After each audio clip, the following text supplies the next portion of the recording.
Just to give you some background, I grew up in England. I went to Cambridge, got my first degree at Cambridge University. I spent exactly half my life in England and half my life in the United States. In the process, because I was a professor of chemistry, I was getting invitations to go and help other communities around the United States and around Canada, and then around England, and then around the world. I've now been to 54 different countries. And I should stress I don't charge for this. As a chemist, I thought that fluoridation, fluoride, was pretty benign as a chemical, not fluorine. Fluorine, the element, is very reactive. But from a chemical perspective, fluoride, sodium fluoride, that's rather like comparing common salt with chlorine gas, the difference in the element and the compounds that it forms. But it turned out that fluoride is extremely active biologically, extremely active biologically. And it was striking that the first opponents of fluoridation in the United States were biochemists.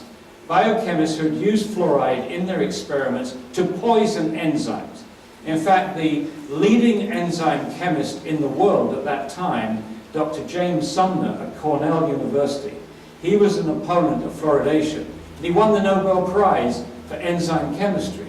And he said words to the effect, it's absolutely crazy to introduce fluoride into the body because fluoride poisons enzymes, and poisoning enzymes is what makes people sick. It's what kills people. You don't want to do that. But they didn't listen to him. Anyway, tonight, part of the reason I'm here is I've just published a book, which I can't show you because it's propping up the projector. Having essentially written a lot of it, was to get two co-authors who finished off the job beautifully. Dr. James Beck, who's an MD, PhD from Alberta, Calgary, Alberta, and Spenny Micklem, who's a PhD from Oxford, a biologist. So this book is written by a biologist, a chemist, and a physicist, plus an MD thrown in. And it's understated, not overstated.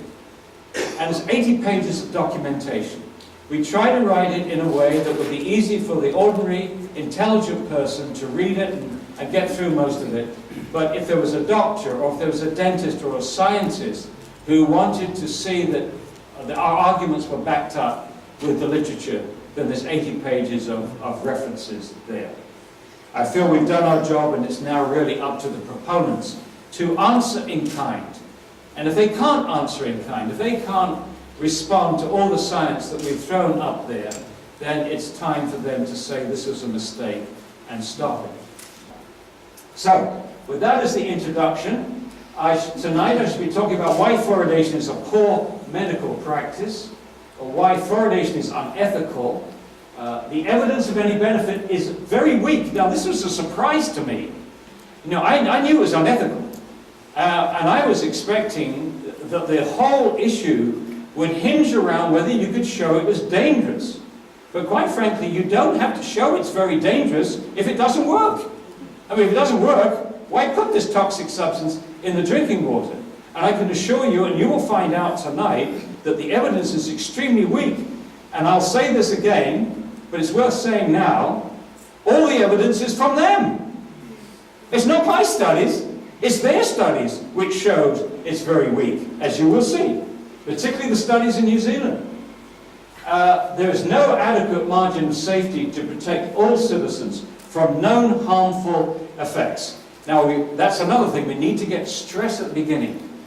There's no argument that fluoride poisons people. It damages people. It causes health problems. Millions of people in India and China, parts of Africa and Mexico have had their lives ruined by fluoride. It ruins their bones and certain other tissues, their teeth, their bones, and we think their brains, but there's no argument about that.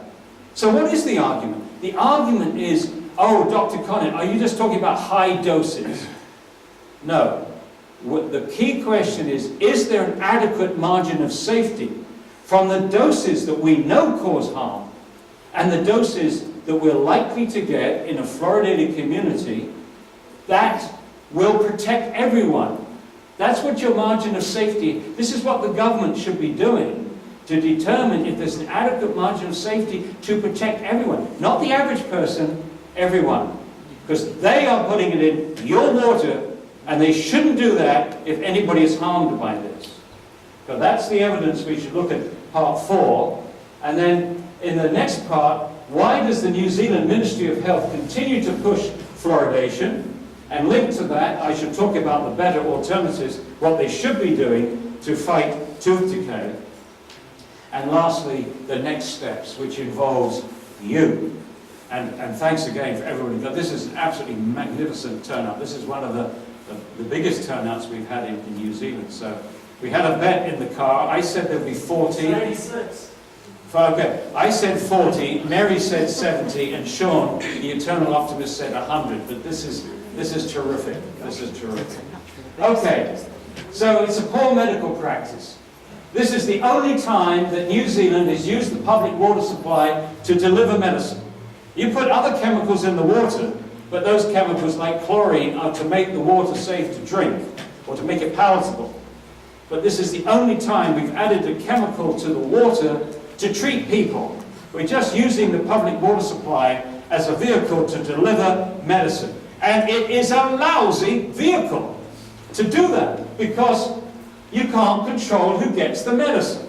Ask any pharmacist if there's any medicine in his store that he can give to everybody. Man, woman and child, infants, babies, people that are sick, people that have poor nutrition. Is there a medicine he can give to everybody? He'd laugh in your face. No, there isn't. But that's exactly what you do when you put this medicine in the water. You're going to give it to everybody, including bottle-fed infants, which is a disaster. Next, you can't control the dose. Ask the same pharmacist if there's any drug you can say to people, take as much as you want. And it's only when these individuals are told by somebody, is your water fluoridated, and they stop drinking the fluoridated water, do their symptoms clear up. Now, this business of not educating doctors is very serious on this issue, and are not educating dentists properly. Now, the proponents claim that they are merely adjusting the levels of a naturally occurring element. Well, first of all, there's nothing natural about hexafluorosilicic acid. It's not made in nature. It's a man-made product. The water fluoridation is not medication. The definition of a medicine is a substance given to people to help prevent or combat a disease. In most countries, that's the definition. Something to combat or prevent disease. Well, they put fluoride in the water to help combat or prevent tooth decay, which is a disease. And I don't know how they can possibly go around and say that this is not a medicine. Or for that matter, that fluoridation is not mass medication, because you're giving this medicine to everybody. They don't like the words mass medication, but that's what it is. The most prescribed medication in American history has never been regulated by the FDA. That's incredible. And as a result, it's never been subjected to randomized clinical trials, which any other drug would have to demonstrate its effectiveness and to a certain extent its safety. Never been done for fluoride. There's never been a randomized clinical trial of fluoridation's effectiveness anywhere in the world. It's not ethical. No government has the right to force medication on its people. You shouldn't have to say that, should you? No. Not after World War II. You shouldn't think we'd have to remind that. It deprives the individuals of their right to informed consent to medication, which is a fundamental right. If a doctor is to violate that, he or she could lose their license. In fact, what is happening here is a local government, your government, New Plymouth, is doing to everyone what a doctor can do to no one. It's as simple as that. Incredible medicine. The Nuremberg defense, what people will say, I'm sure, the historians are going to have a field day with this. But when people are going to ask you, well, why did you sit back and allow your counsel to do this, to put this stuff in the drinking water? And the usual thing is, well, I was told it was okay. However, according to the World Health Organization data, the children's teeth are as good in the countries today that are non-fluoridated, as good as the fluoridated ones. And I'm sorry that this is rather faint, but what this shows is tooth decay in 12-year-olds. This is taken directly from the World Health Organization. The data points, we plotted it. The Fluoride Action Network has plotted this. You can get it on our website. But the data is from the World Health Organization. And this is tooth decay plotted in all these different countries from the 1960s up until the present. And on this graph, there are 4 countries which are fluoridated. I think it's 11 countries which are not fluoridated, and the UK, which has got 10% fluoridation. And you can see that tooth decay is coming down in all these countries, regardless of whether they've been fluoridated or not. And the tooth decay, this is in the period from the 1990s to 2000. You can see that it's the same whether this kid lives in a fluoridated or non-fluoridated country. This is very mild dental fluorosis. This impacts up to 25% of the tooth surface with these white patches. At the other end of this range, you would have white cusps white patches at the cusp of the teeth. And you look around your family to see if any of your children have that. And mild dental fluorosis is up to 50%, up to 50% of the tooth surface covered. And moderate dental fluorosis is 100% impacted with discoloration and indentations. So that's what it looks like. So as I said, you see that increase in dental fluorosis as the fluoride levels in the water goes up. But now look at this column. This is the percentage of children with caries. Look at the numbers. 55.5, 54.6, 54.4, 56.4. So here you see a robust relationship. As the fluoride goes up, you see dental fluorosis goes up. But you don't see much of a change, if any, with dental decay. Right? I mean, there's practically no difference in these numbers. Less than a percent difference. All right, let's go on. Now, studies in Australia have found even less saving than the US 0.6. The study done by Spencer, pro-fluoridation from Adelaide University, a difference of 0.12 in South Australia and a 0.3 in Queensland. And another study that they did in South Australia in 2004, no statistically significant difference in tooth decay in the permanent teeth. They found some difference in the primary teeth, but not in the permanent teeth. Okay, let's go on. Studies in New Zealand, where we have this wonderful person, Dr. John Cahoon, one of my heroes. He was the chief dental officer of Auckland and was also a counsellor for the city of Auckland. And in both capacities, he promoted effectively and aggressively water fluoridation throughout New Zealand. And he was so effective that in 1980, his superiors sent him on a world trip to collect data which would show once and for all that fluoridation worked. So over 4 months, he went to Australia, he went to Asia, he went to North America, and he went to Europe. And behind the scenes, researchers were telling him, John, we're not finding a difference in tooth decay between fluoridated and non-fluoridated communities. He was very upset by that, because he promoted this stuff. When he came back to New Zealand, there was a report on his desk marked confidential. And when he read the report, it was actually the tooth decay figures for the whole of New Zealand, for all the 5-year-olds and for all the 12-year-olds. And once again, there was no difference in tooth decay between the fluoridated cities and the non-fluoridated cities.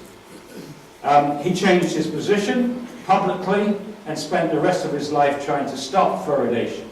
He published many papers indicating there was no difference in tooth decay between fluoridated and non-fluoridated communities. Whilst he was promoting fluoridation, he was king. As soon as he stopped promoting fluoridation, he was a non-person, and therefore they didn't take any notice of any of his studies that were published. But he did something else. He did a PhD at Auckland University after he retired, and he proved or showed that the Hastings-Napier trial, which went from 54 to 64, was a fraud. And I will show you some evidence for that. This is a letter that was sent in 1962 That's 8 years after the fluoridation experiment or fluoridation trial in Hastings had started. And this letter is from the director of the Division of Dental Health. I think that would be the Ministry of Health. And I'll read you what it says in this letter. It says, "No one is more conscious than I am of the need for proof of the value of fluoridation in terms of reduced treatment. It is something which has been concerning me for a long time. It is only a matter of time before I will be asked questions, and I must have an answer with meaning to a layman, or I am going to be embarrassed, and so is everyone else connected with fluoridation. But it's not easy to get. On the contrary, it is proving extremely difficult. Mr. Espy is conferring with Mr. Beck and Mr. Ludwig, and I'm hopeful that in due course they will be able to make a practical suggestion. I will certainly not rest easily until a simple method has been devised to prove the equation fluoridation equals less tooth decay." This is 8 years into this experiment, and the Director of Dental Health does not have evidence that fluoridation is reducing tooth decay. And they're looking for a method to prove it, like the Yanks. And then John Cahoon showed exactly how they did prove this. What they did, well, first of all, the first thing they did is they dropped the control study. Napier was dropped, so they were no longer comparing tooth decay in Hastings and Napier. They were simply comparing tooth decay from the beginning of the experiment in Hastings in 1954 and at the end of the experiment in 1964. And what John Cahoon shows is they changed the method of diagnosis of tooth decay. He says, that was a direct quote from John, before the experiment they had filled and classified as decayed teeth with any small catch on the surface. This is the dental, the clinicians, the people that were doing the fillings. So before the experiment they would fill anything. Any indentation on the surface would be filled. But after the experiment began, they filled only teeth with cavities which penetrated the outer enamel. Some of you are old enough to know, in New Zealand they used to fill indentations, that people would go around with a mouthful of fillings, black teeth. Not because you had tooth decay, but because there were dents in the teeth, which they thought they would fill up. Nothing to do with tooth decay. But they changed that during this experiment. And he goes on, this change in method of diagnosis was not reported in any of the published accounts of the experiment. And that's what makes it fraud. If they'd explained that they'd done that, but they left the people, they claimed a 60% reduction in tooth decay, but that 60% was an artifact because they changed the method of diagnosis. And you can check that for yourself. That's all written up. Now, studies in New Zealand. In 1998, Betty Leifter, she described the difference in tooth decay in the permanent teeth as clinically meaningless. Now, up to the Ministry of Health. The Ministry of Health put out a report in 2010 called Our Oral Health. And in that, they state that they found that 9 to 10-year-olds continuously exposed to water fluoridation had half the dental caries experience. I want you to remember that, because I want to show you the 4 studies that they cited for this. With the help of Mary Byrne, I got all 4 of those studies, and I read them, and I want you to see what those 4 studies show, and how utterly misleading, in fact deceptive, that statement is. But here we go. The first study is Lee and Dennison, 2004, where they compared tooth decay in Canterbury, which is not fluoridated, never has been, with Wellington, which has probably got the best tooth decay figures in New Zealand, possibly because of the high income levels there. But this study amounted to a saving of 1 decayed missing filled surface. All right, that's the first study. Second study by somebody, I can't pronounce his name, but he found no significant relationship was found between residential fluoridation history and dental caries in the permanent dentition. 0. So we got 1 tooth surface and 0 tooth surfaces. Study number 3. Prevalence of caries in the permanent teeth in the fluoridated communities, 15.9%, in the non-fluoridated, 11.7%. In other words, there was less tooth decay in the non-fluoridated, but it wasn't statistically significant. Another 0. And finally, we have Mackay and Thompson, 2005. They found a saving in the permanent teeth of 0.52 of a decayed, missing, and filled surface. And that saving, 0.7 divided by 1.22, is 43%. So, let's remind you, well, here we are, let's summarize this. So, Lee and Dennison found 1 DMFS, Kay found 0, Schulte found 0, and Mackay and Thompson found 0.52 of a DMFS. So let's go back to that original statement, shall we? So the Ministry of Health, 2010. 4 studies found 9 to 10-year-olds continuously exposed to water fluoridation had half the dental caries experience. When you look at the study which shows that, it was a saving of 0.52 of a DMFS, and actually it's worse than that. That should be 0.52 over 1.2, not 0.7 but 0.52. The saving was less than that. But it's that, on that basis, 43% sounds more impressive, or had half the dental caries experience, sounds more impressive, doesn't it, than saving half a tooth surface. Now this is your government. These are your bureaucrats. These are your civil servants. And I think we've all grown accustomed over the years to have our politicians spin everything. But I don't think we should expect the civil servants should spin things. Civil servants should be telling the truth to the politicians, and then the politicians can decide what to do with that truth. But it should be as close to objective. Otherwise, why are we paying them? Why don't we just put the New Zealand Dental Association in charge of this practice and completely forego any notion of paying civil servants to present both sides to people? And you know, I mentioned at the beginning, they're spending $1.2 million on public relations right now to continue promoting this. How is it that the people that promoted this for 60 years, who were absolutely cocksure confident that fluoridation worked, that fluoridation reduced 40, 50, 60% of the tooth decay. And in those days, in the 1940s, the tooth decay then was 10 or 12 teeth. So a 50% reduction then really meant something. 6 less teeth decay in those days. How come that these modern studies are not being able to find this difference? Well, the answer is, I think, the following. Well, the answer is probably this.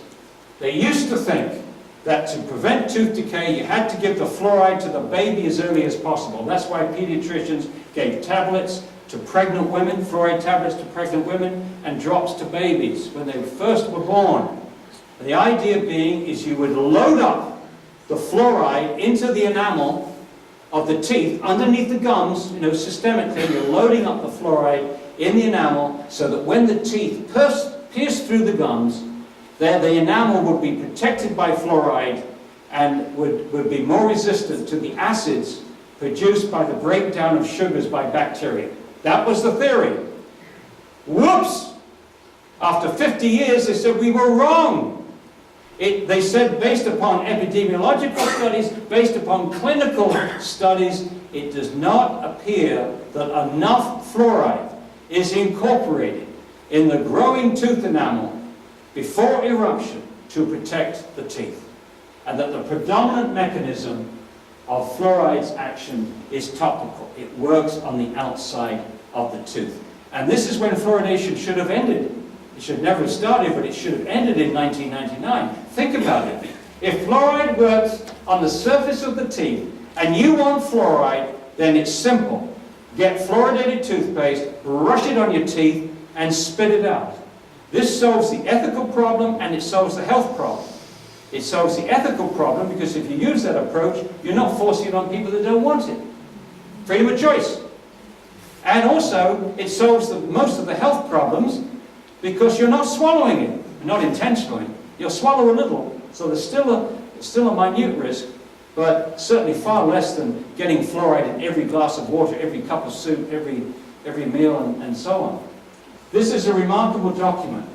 For the first time in American history, they actually had a balanced panel.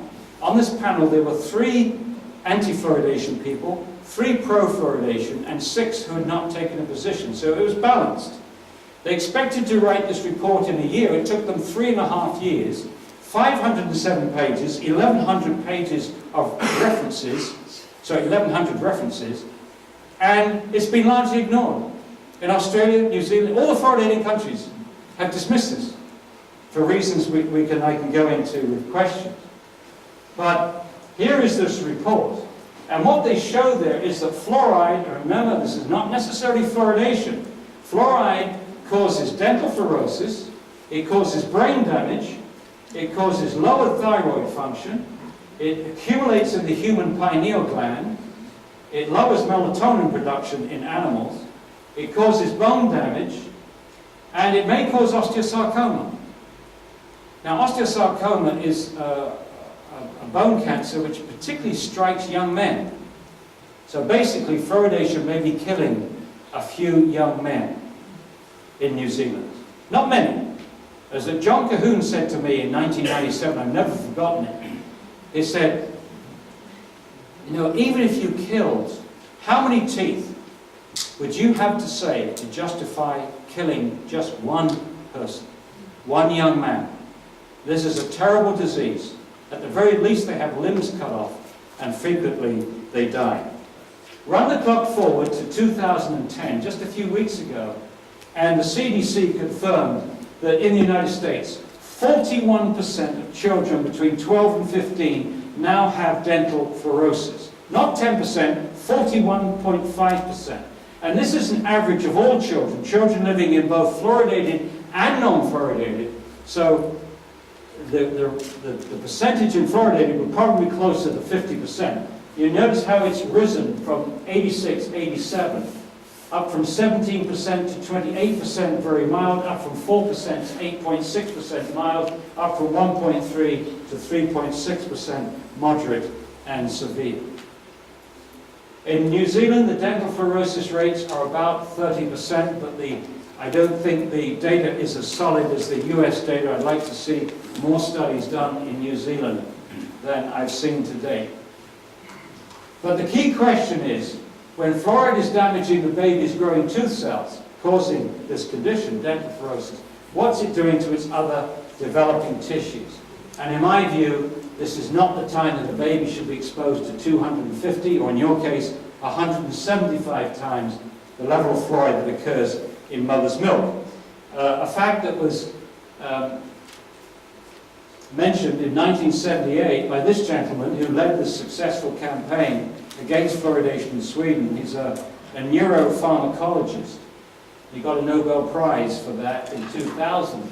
And he said, one wonders what an increase in the exposure to fluoride, such as occurs in bottle-fed infants, may mean for the development of the brain.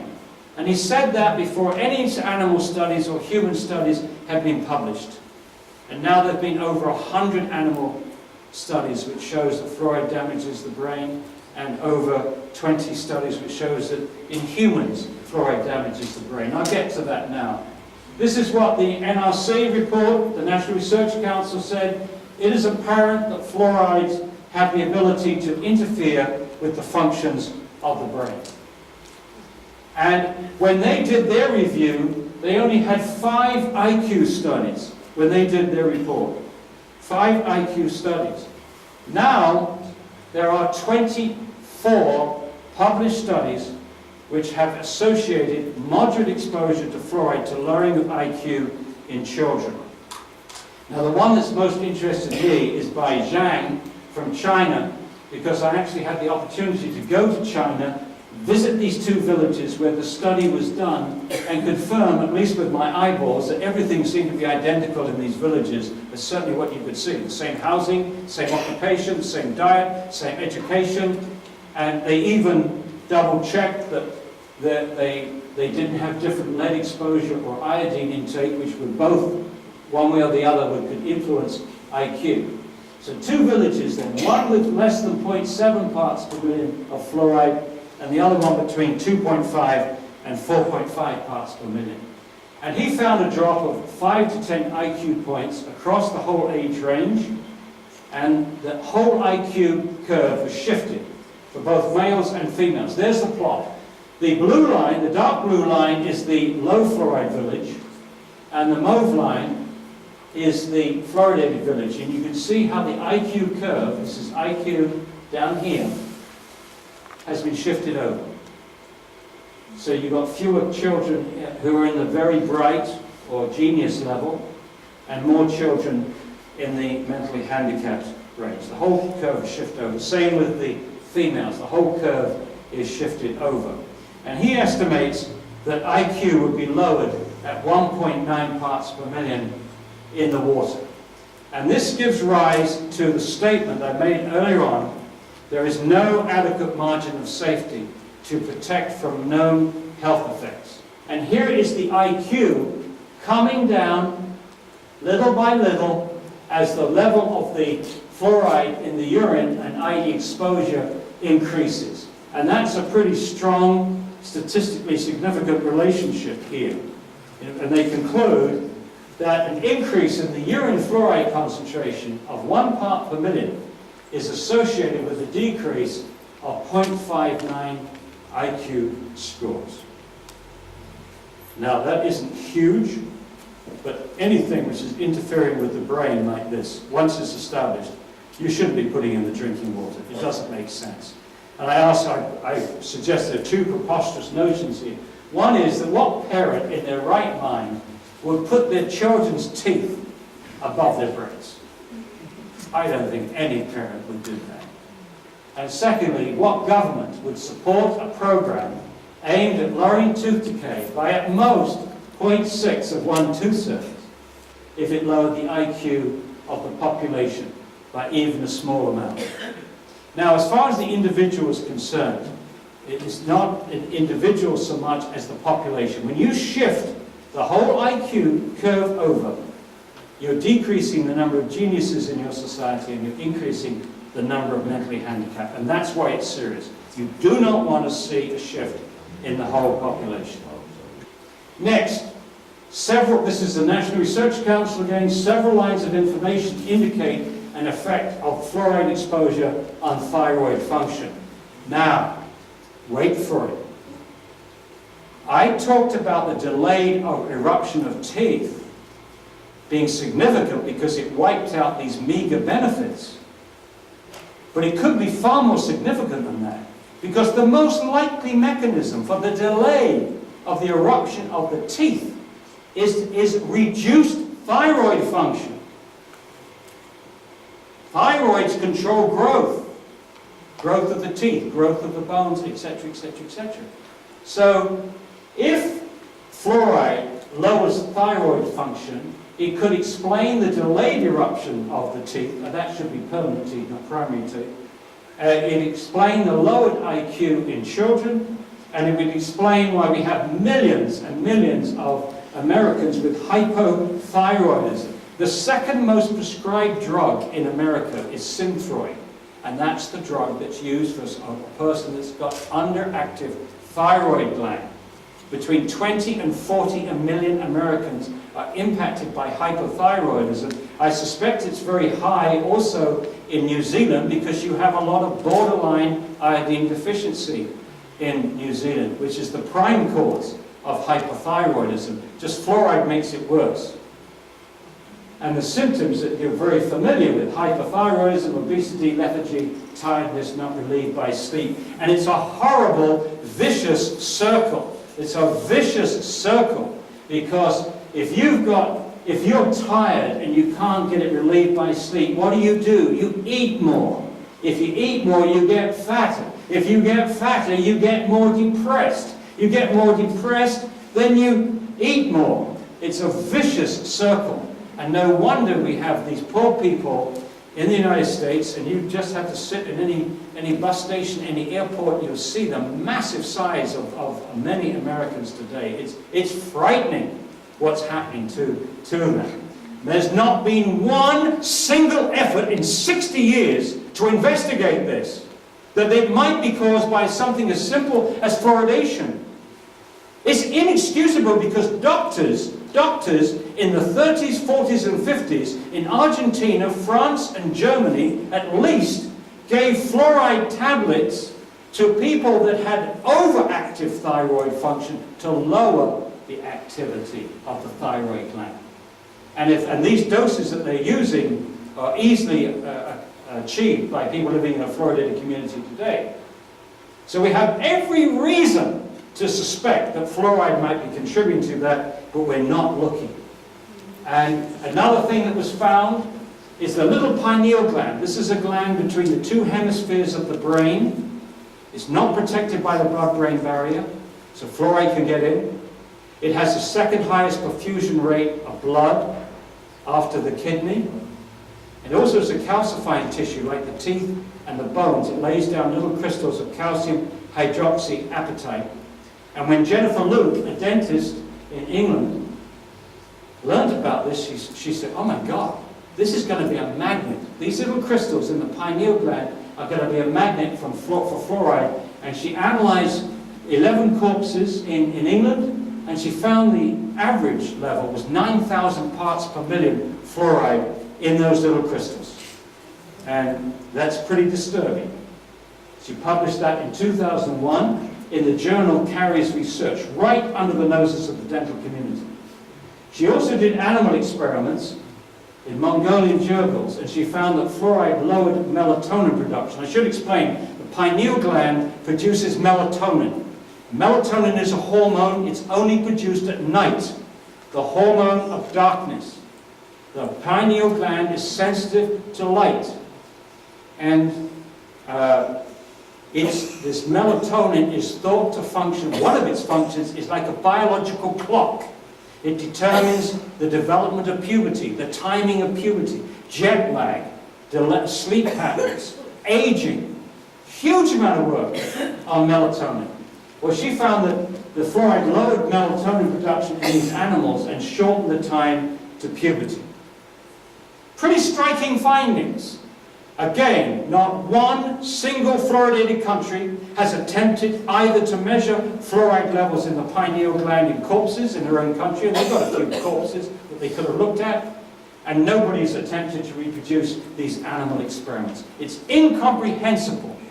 The irresponsibility here, the violation of basic science here is incomprehensible.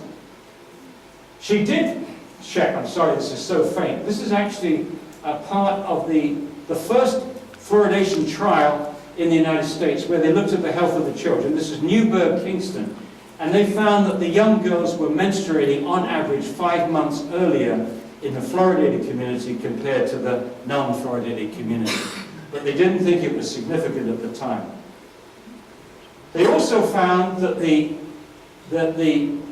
children in the fluoridated community in this early study had twice the number of cortical bone defects.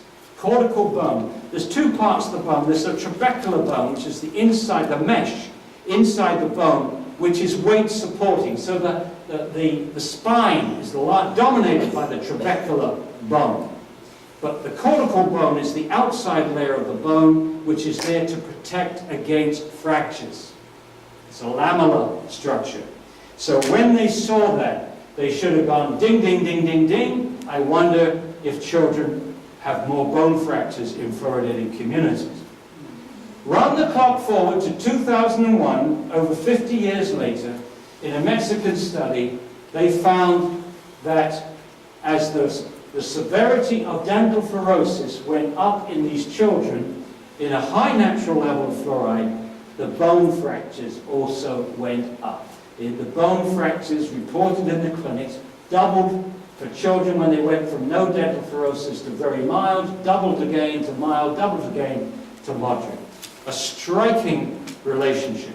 And once again, no country that is fluoridated has attempted to reproduce that study.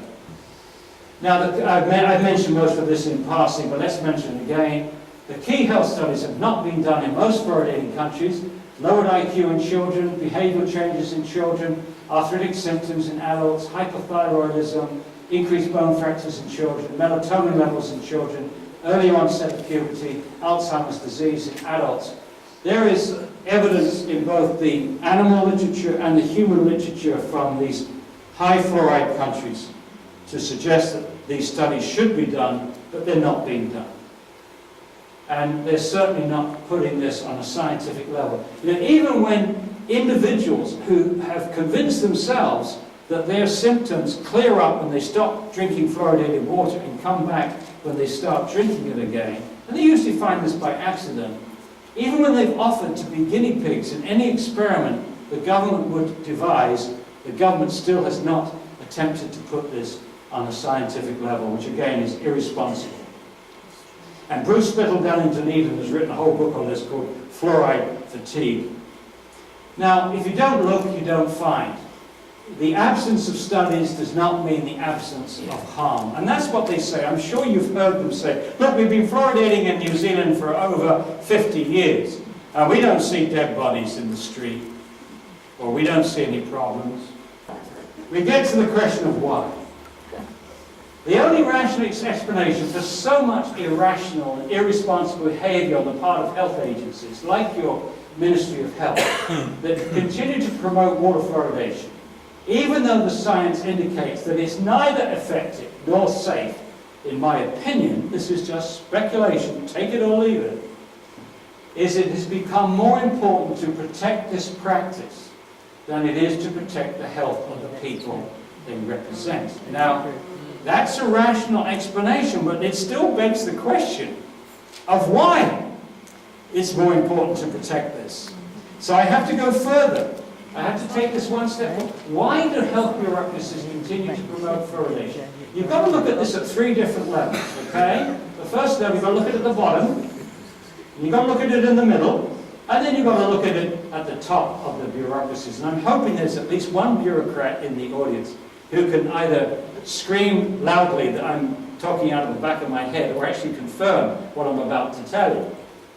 At the bottom of the chain of command, we have thousands of doctors and dentists who truly believe that fluoridation works, who truly believe this is good for children, that it's especially good for poor children. This is all they were taught at dental school or medical school. And now that most of them are busy treating patients, they don't have time to actually read the literature. So they take everything on faith, second-hand, from their professional bodies or the health department. And which is sad. And it's even sadder when they go, when having got all this second-hand, go on a public platform and assure the public that it's safe. Because the public believes when the doctor says that the doctor's read the literature. And in his professional judgment, it's safe. Which is not the case, I'm afraid. So I think that explains what's happening at the bottom of the chain of command. What about in the middle? Within the chain of command, we have bureaucrats who are trained to promote, not challenge or question policy. Policy is determined out there, in the center, at the center. Their job is to get those public health policies deemed by the experts to be okay out to the public. Their jobs depend on promoting fluoridation. I'm thinking now of the district health boards in New Zealand. If one of those guys, like Dr. Robin Wyman, if they were to come out tomorrow and say, I think fluoridation is a bad idea and it should stop, they won't have a job the next day. That's my belief. Now, if you know something different, then tell me. And tell me if that's not true. The bureaucrats in the middle know if they question policy, It's labeling themselves as a troublemaker. They're not going to get promotion, and they're not going to get their pension, etc., etc., etc. So we've understood the bottom, we've understood the middle. Now we've got to go to the top of the chain of command. At the top of the chain of command of the health agencies in fluoridating countries, the major concern is losing credibility. Think of it this way. For them, to lose fluoridation means to lose credibility. They have waxed lyrical about this for 50 years. They've told everybody it's safe and effective. They've ridiculed opponents left, right, and center. Their whole careers and everything has been associated with saying that this is good. And if they now suddenly turn around and say, sorry, we were wrong, they fear losing credibility. And losing credibility, to them, means losing or threatening the public's trust in other important public health policies. And now, you may understand, and I think human behavior is a peculiar thing, but sometimes people can do bad things, but they do bad things for very good reasons. And the bad thing is to continue to promote fluoridation after the science says it should have been died years ago, because they're actually protecting something else. They may be protecting vaccination, which for them is saving lives and curing disease and everything else, and that is very, very important. So what's driving this? Is it saving 0.5 of a tooth surface in New Zealand? Or is it the fear of threatening a vaccination and these other public health policies? I'm offering this only as speculation, because I have struggled for 15 years to understand why so much irrational behavior is going on in the name of the highest health agencies in these fluoridating countries. And my response is, I argue that the Ministry of Health, if they came clean and stopped their support for fluoridation and switched to promoting topical treatments and investing in education for a better diet, health agencies like New Zealand Ministry of Health would improve their credibility and would start to regain the public's trust. I mean, in the United States, the public's trust in our health agencies is collapsing as we hear how the pharmaceutical industry has more lobbyists in Washington than congressmen, and how the pharmaceutical industry is on top of all the research. In the National Institute of Health, people are getting grants from the pharmaceutical industry, and I could go on. There are reports after reports on this stuff, and it's losing the public's trust. And if they continue with fluoridation, it's going to get worse and worse and worse. And personally, I'm not keen on having a country, living in a country, where we don't trust our health agencies. I think we need to be able to trust them. So I don't say this with any glee. But now it brings us to the better alternatives. The better alternatives. If you want fluoride, use fluoridated toothpaste. 96% of toothpaste sold in New Zealand is already fluoridated. Better still, use xylitol toothpaste. Xylitol is a natural sugar. We produce it in our own bodies by a small amount. And what xylitol does is it prevents the bacteria that convert sugar to acid, which attack our teeth and cause tooth decay. It prevents them surviving in the mouth, because to survive in the mouth, this Streptococcus mutans has to stick to the teeth. And if it can't stick, if it's not sticky, they don't survive. And so you have this beautiful mechanism for killing these bacteria without doing any harm to us, because we don't have to stick to anything. Well, at least most of us don't stick to anything. So xylitol toothpaste, and give free toothbrushes and free toothpaste to low-income families. And give xylitol, this is the one I really love, give xylitol mints or chewing gum to kids in schools, particularly low-income schools, because I think you've got a very good chance that kids would actually swallow these mints and chew this chewing gum. Much better chance than getting them to say, take a tube of toothpaste home and tell your mum and dad to make sure you use this. Okay? And that would be a low-cost thing. They've been using xylitol in Finland and Japan for over 30 years. If you travel in Japan, every newspaper kiosk on every railway station has rows of chewing gum with the big letters xylitol on it. Xylitol. It tastes great. There'd be no trouble with kids chewing on that stuff. Most of the tooth decay is concentrated in low-income families. So instead of poisoning the whole population, focus on the low-income families. And the most distressing tooth decay is a thing called baby bottle tooth decay, in which babies are given bottles with either milk in it, or sugared water, or fruit juice, Ribena, or even Coca-Cola, for God's sake, and they suck on this for 2 hours at a time, fall asleep with it in their mouths, and it rots the primary teeth down to the gums. And that's what usually causes the anesthesia, the necessary for anesthesia for these small children. And it is not correctable by fluoridation. I'm nearly finished. Low-income families need better diet and better dental education. And the education is less sugar, more brushing. Less sugar, less sugar, less sugar. 1 year before mysteriously the US Public Health Service endorsed fluoridation, the sugar lobby in the United States said we need to find a way to reduce tooth decay without reducing sugar consumption. It's like a coalition between Coca-Cola and Colgate.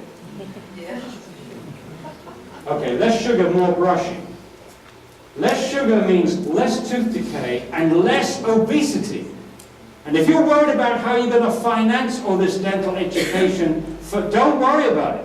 Because if you combine fighting tooth decay with obesity, both of which are caused by too much sugar, not too much fat, too much sugar, you will fight diabetes. That's going to cost this country billions of dollars in healthcare costs over the next years. So every penny you invest into reducing sugar consumption amongst your children, the payoff is fantastic.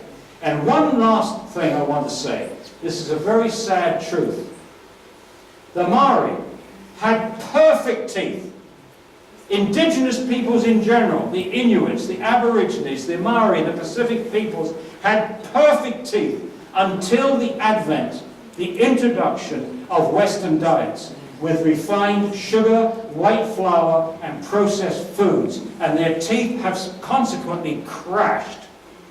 And I think it compounds this tragedy of taking a community that had very good teeth, rotting them out with our Western diets, and then having the gall to then give them poison. Now, what you should do is to investigate what those diets were and see how much of those Maori diets could be reintroduced to their community. We might even learn a few things ourselves on the process. But that's where the problem is. So what we're doing is, once again, treating the effect and not the cause. The cause is too much sugar, not enough brushing, and we need to get to that and get to grips with it. The science is there. You've never been better equipped with resources here. You've got the FAN New Zealand website, you've got our website, you've got a huge health database which my son put together. You've got the National Research Council report. You can read it online from our site. You can scan it electronically, search any word that you want to look in our kidney, liver, search it. You've got this 28-minute videotape, Professional Perspectives. Remember, that's the first one on this set of, you can get these 5 for $10. And you've got our book, The Case Against Fluoride. And when we wrote this, what I had at the back of my mind was that it really arms the citizen. It really arms the citizen. With this book, well, first of all, with this videotape, I suggest how you use this videotape is like this. You go to your doctor or dentist and say, you know, I'm not a doctor, I'm not a dentist, but I've watched this videotape or these videotapes, and I'm very disturbed about fluoridation. Would you be kind enough to spend maybe 28 minutes of your life just watching this videotape and tell me, you know, in a couple of weeks whether I should be concerned or not? You're not challenging them. I don't think it's worth arguing with them. They roll their eyes and look at you as if you were something the dog brought in. Don't argue with them. Instead, just try to get them to read the video, look at the video. And then, if they try to put you down, if anybody tries to put you down and say, oh, the people are opposed to fluoridation, they're just conspiracy theories or this, that, and the answer, wait a moment. Here's a book. It's written by 3 scientists. If you care to read this, I'll discuss the issue with you.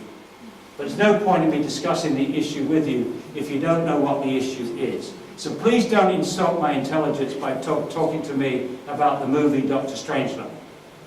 You know, you've got the science. You are armed. With this book, you're armed.